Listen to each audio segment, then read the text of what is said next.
All right. So, part two. um. All right. So February, another month of not dating and just enjoying my books and enjoying my space and enjoying my time.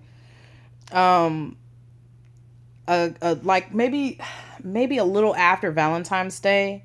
Actually, no, it was before Valentine's Day. I had met someone and he seemed really cool, really nice. I kind of everybody's got preferences on kind of guys that they like. Mine is always it's always been the same thing. It's either really tall guys, dark guys, um, like me, and fluffy guys, like big boys. I like big boys. So, like super skinny guys, um, I can do if they're dark skinned and really tall. It just you just gotta have one of those three things. And I was telling my friends, they all know this, that's my go-to, that's what I've always been attracted to. And my friend was telling me, you need to stop, limiting yourself on the type of you just open your horizons. So I tried to open my horizons.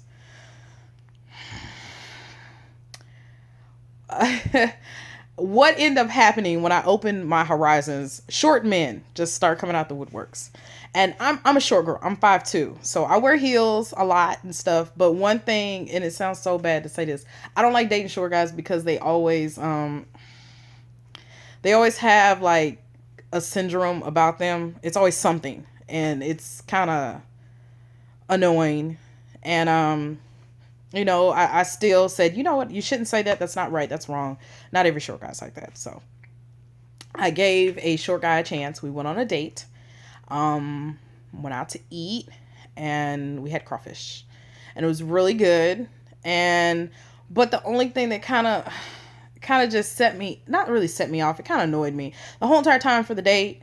He sat there complaining about everything. He complained like he picked out his own outfit. He knew we were coming out to eat crawfish, and he complained because he had a white shirt.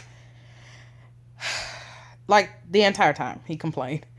And then he was just like, then he talked about how spicy the crawfish is.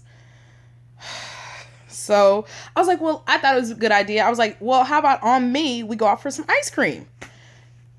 So he didn't tell me he was on a diet, okay? I didn't know he was on a diet. We go to the ice cream place. He's like, oh my God, I thought they'd have frozen yogurt.